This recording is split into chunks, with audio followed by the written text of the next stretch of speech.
안녕하세요. 소아청소년과 전문의 정임입니다. 많은 사람들이 AI를 손쉽게 이용하게 되면서 조금 위험한 현상이 나타나고 있습니다. 맞는 말 몇 개로 시작해서 자기 주장에 맞는 아주 틀린 큰 결론으로 연결한다는 거죠. 즉, 원하는 결론에 맞게 체리 피킹을 하고 있습니다. 소아의 변비와 설사도 마찬가지입니다.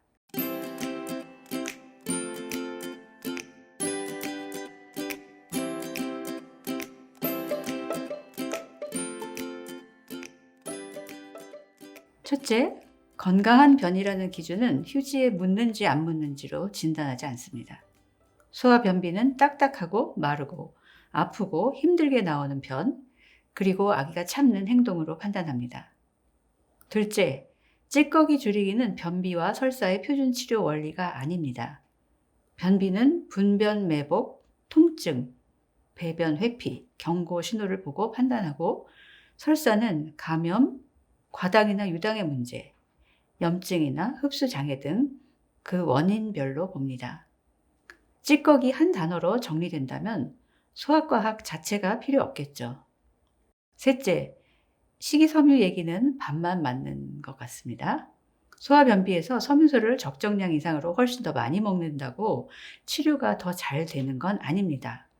하지만 그건 식이섬유가 해롭다는 뜻이 아닙니다.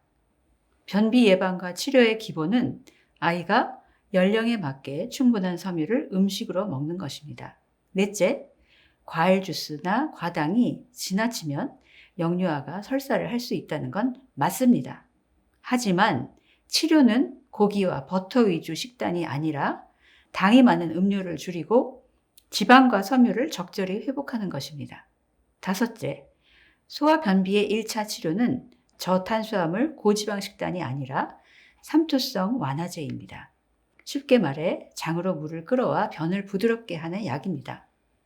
그리고 관장은 무식한 치료가 아니라 정식 치료 옵션입니다. 소아 기능성 변비에서 가장 먼저 할 일은 막혀 있으면 먼저 뚫는 것, 즉 분변 매복을 해소하는 것입니다.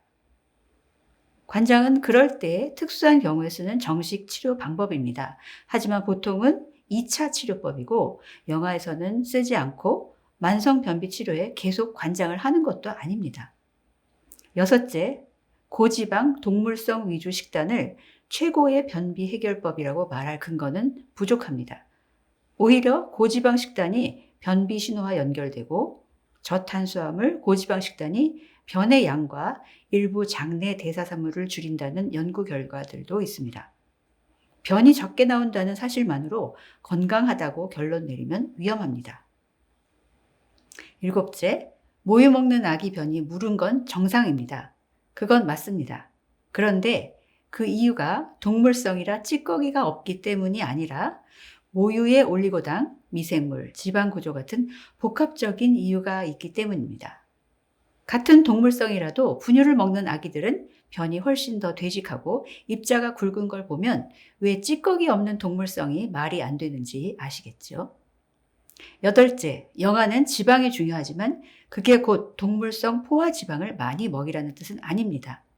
즉, 지방이 필요하다와 버터, 기름진 고기가 답이다는 것은 전혀 같은 문장이 아닙니다.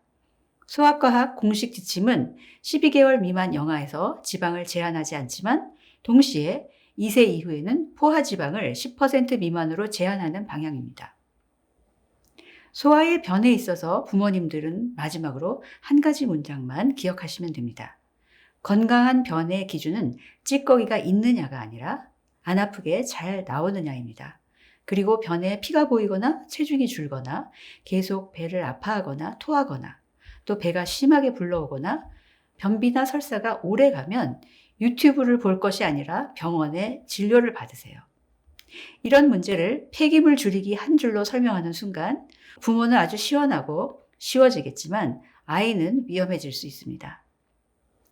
AI 시대에 논문이나 맞는 말 하나로 시작해서 결국 자기 주장에 맞는 틀린 결론으로 연결하는 체리 피킹에 주의하세요. 어느 단계까지가 과학이고 어느 시점부터가 주장이자 과장인지 부모님들께서 정확하게 가려내셔야 합니다.